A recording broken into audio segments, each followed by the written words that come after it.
Parole d'artiste. L'instantanéité d'une représentation contraste avec la longueur du travail nécessaire à ses créateurs. C'est pourquoi nous sommes allés à la rencontre des artistes programmés au TCM pour qu'ils nous parlent de leur spectacle. Cher public, voici de quoi nous l'espérons attiser votre curiosité. En ces temps incertains pour la culture, les artistes nous manquent, mais nous ne les oublions pas. À défaut de les voir sur les planches, écoutons-les.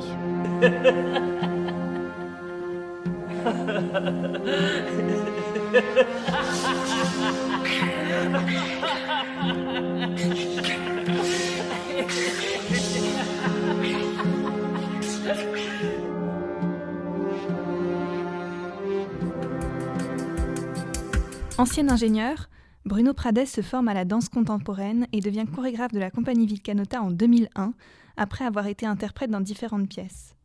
Également metteur en scène pour des compagnies de théâtre ou des groupes musicaux, il multiplie les croisements de genres et s'intéresse à la transdisciplinarité. L'absurde et l'humain sont deux thèmes récurrents dans son œuvre. Dans People White People, que nous devions accueillir le 25 mars au TCM et qui sera reporté la saison prochaine, le chorégraphe met en scène 7 danseurs et danseuses en perpétuel mouvement. Nous avons rencontré Bruno Pradet en pleine occupation du théâtre Sébastopol à Lille, ce qui explique les conditions sonores un petit peu délicates. Là, on vient d'y rentrer à l'instant, pendant que je vous parle. People What People, c'est le titre de la pièce. Est-ce que vous pouvez nous l'expliquer ? Pourquoi l'anglais et pourquoi une forme interrogative ? Alors, on va commencer par l'anglais. Pourquoi l'anglais, en fait ? D'abord, pour faire plein de tournées à l'étranger, c'était plus simple. Non, je blague. Mais l'anglais, parce qu'en fait, c'est au départ, le titre, c'est en référence à le titre d'un album de Supertramp qui date de 1975 et qui s'appelle Crisis, What Crisis. Et au-delà de la musique qui était dans cet album, moi, ce qui m'amusait, c'était ce titre. Enfin, ce qui m'intéressait, c'était ce titre. Et que pratiquement 45 ans après, la crise est toujours là. Comme je voulais faire une pièce uniquement à partir des gens, en enlevant tout accessoire, en déthéâtralisant en partie la pièce, contrairement à ce que je fais d'habitude, du coup, je me suis questionné sur quel genre en fait. Un titre, c'est toujours, ça doit garder sa part de mystère aussi. C'est-à-dire, ça doit interloquer ou interpeller sans forcément tout dire. Alors vous dites que vous avez voulu déthéâtraliser la pièce. C'est vrai que le plateau est vide, les costumes sont très simples comme des vêtements de tous les jours. Est-ce que ce choix de l'épure que vous avez fait, c'est une façon de se rapprocher du public et de dire que peut-être la danse peut surgir chez chacun naturellement ? De nous ? Oui. Alors oui, c'est surtout au départ, quand je dis déthéâtraliser, en tout cas, c'est chercher une autre forme de théâtralisation des choses. Mais en fait, ce que je souhaitais, c'est de parler de gens du quotidien, de vraiment repartir de gens strictement du quotidien, donc des gens qu'on pourrait croiser dans la rue, qui sont, alors évidemment avec une recherche quand même, il y a un petit peu de recherche esthétique là-dedans, mais en tout cas des gens on pourrait le croiser dans la rue avec les vêtements qu'il a, puisque je voulais faire en fait une espèce de portrait d'une micro-société aux prises avec la question de qu'est-ce qu'on a à faire ensemble encore, quoi.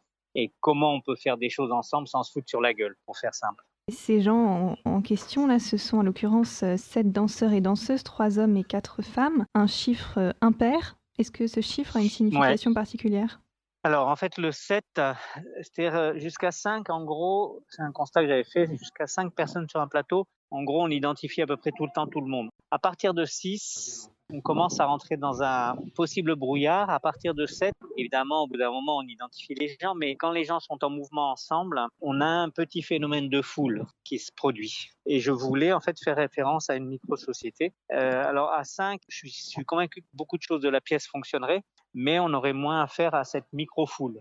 On n'ait pas le temps d'identifier chacun, mais plus le groupe. Et qu'au fur et à mesure de la pièce, les personnalités se fassent jour petit à petit. Alors concernant cette évolution, je voulais me demander comment se passe la création. Est-ce que vous travaillez au plateau avec de l'improvisation ou est-ce que vous avez déjà au départ des idées de scène, de chorégraphie ? Moi j'avais principalement les idées des musiques, beaucoup là sur cette pièce. J'avais pas toutes les musiques, mais pratiquement. En tout cas, j'avais collecté beaucoup de musique. Et donc après, c'était un processus un peu particulier pour cette pièce parce que pendant une année avant de commencer la création en groupe, j'ai rencontré chaque interprète pendant une semaine, sans idée de produire quoi que ce soit, mais plus de se rencontrer pour évoquer le projet, essayer des choses ensemble sur le plateau, regarder des bouts de films. échanger sur des lectures, en fait, en gros, pour essayer de se comprendre sur quel était le regard de chacun sur le monde. Enfin, moi, j'avais 7 questions à poser à chacun et je leur posais ces questions-là pendant la semaine. Et on débattait et on naviguait à partir de ces questions-là. On faisait un résumé de 20 minutes de chaque semaine d'entretien, enfin de rencontre. Et c'est la première chose qu'ensuite on a regardé tous ensemble quand on a commencé à travailler en groupe. Et c'était quel genre de Et donc, questions? c'était des questions, qu'est-ce qui te fait vibrer aujourd'hui? Qu'est-ce qui te fait peur? Pourquoi tu serais prêt à mourir? Sur un peu quelques essentiels, on va dire, de la vie. Et qui ensuite vous ont guidé dans la création.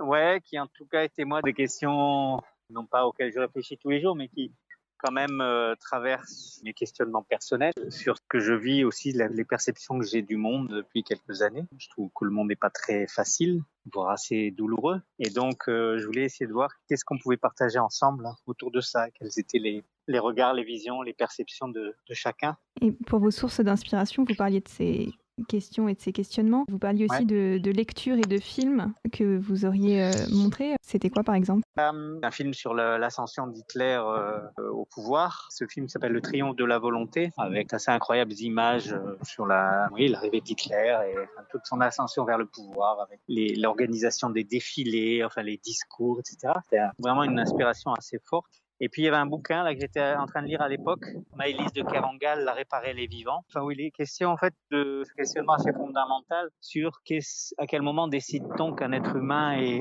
mort. Et en fait où il y a cette question de est-ce que c'est au moment où le cœur cède ou alors est-ce que c'est au moment où le cerveau cède. Il y a eu beaucoup de débats autour de ça. Et en fait au moment où je lisais ce livre, on était en plein dans la création et il y avait eu vraiment une espèce de lueur, quelque chose qui s'est allumé où je me suis dit mais en fait finalement c'est exactement ce dont on est en train de parler. C'est-à-dire que j'avais pas encore compris ce qu'on fabriquait. C'était un cœur, CHOEUR, d'humain, qui devait battre à l'unisson absolument pour que le cœur vive. Et l'organisation spatiale, finalement, qu'on mettait en place autour de ce cœur, de cette vibration commune, c'était en gros la place symbolique du cerveau qui aurait organisé toute cette chose. Et il fallait que les deux existent en parallèle pour que la machine humaine qu'on construisait fonctionne. Ça peut paraître un peu un télo, hein, mais c'est pas du tout un télo. C'est vraiment un truc qui a jailli comme ça, où vraiment cette idée que un cœur CHOEUR d'humain ne peut exister correctement que s'ils battent ensemble.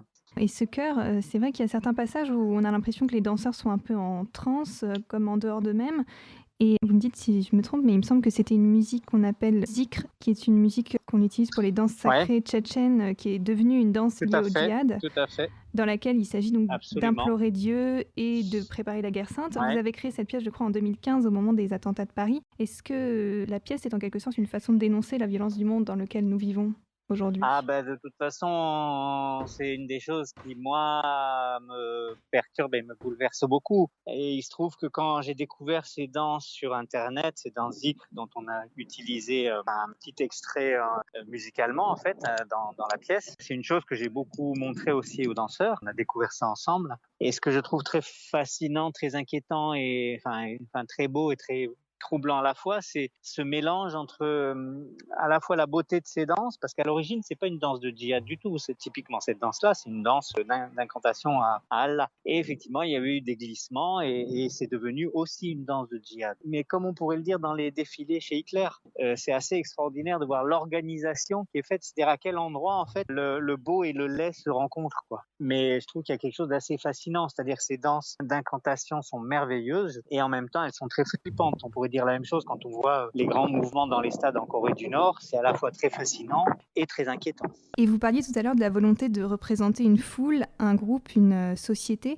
Et ce que vous nous dites là aujourd'hui, c'est très pessimiste, non, sur cette idée du vivre ensemble? Me semble-t-il, la seule solution pour vivre ensemble, c'est de tenter de fonctionner à l'unisson. Ça, c'est la première des choses. Et si on n'est pas en accord les uns avec les autres, mais quand je dis en accord, c'est en acceptation de la différence. L'unisson, il se passe pas là. C'est-à-dire que là, les gens qui sont sur le plateau, il s'agissait à aucun moment de faire des clones. Chacun a sa personnalité, chacun a sa façon de bouger. Ils sont ensemble, mais j'aurais jamais demandé de faire strictement les mêmes mouvements, surtout pas. Mais ils ne peuvent pas ne pas vibrer ensemble. S'ils ne vibrent pas ensemble, à ce moment-là, tout s'effondre. Et le vibrer ensemble, il passe par l'acceptation de l'autre et l'écoute de la vibration de l'autre. Donc pour moi, c'est la seule solution de faire vivre notre société, c'est de s'écouter, de s'entendre. Sinon, effectivement, il se passe ce qu'on connaît un peu, enfin, à plein d'endroits dans le monde, hein, ça se passe pas très bien globalement en ce moment.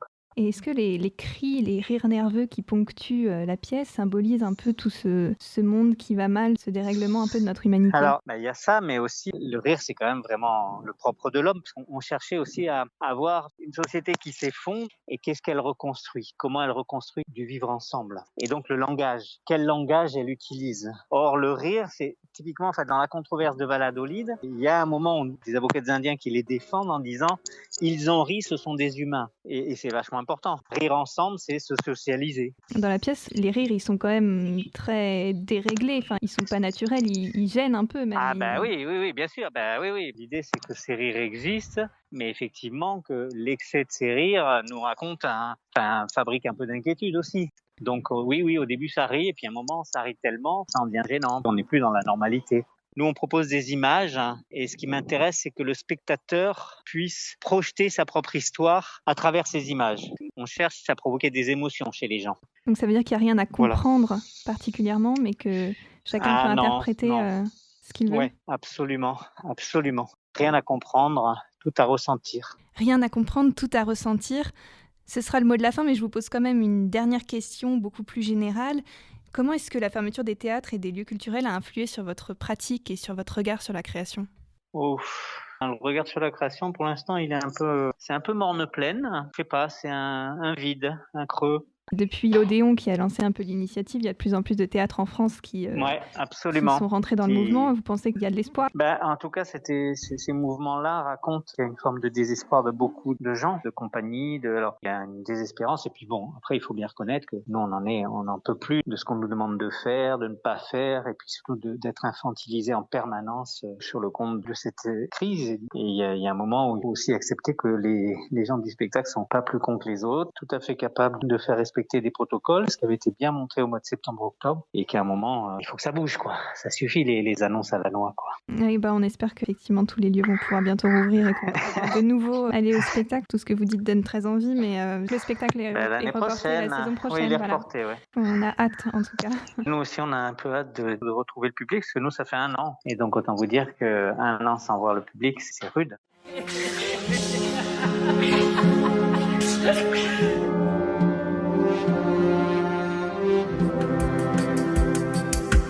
Merci d'avoir écouté Paroles d'artistes. Merci au Collège Léo Lagrange de mettre à disposition du TCM son superbe studio radio. À la technique, au montage et à l'aide à la conception, Faisal Abderrezek. À la composition du générique, Gédéon Chevalier. Et à l'illustration, Guillaume Dédier. Merci à tous et à bientôt au TCM.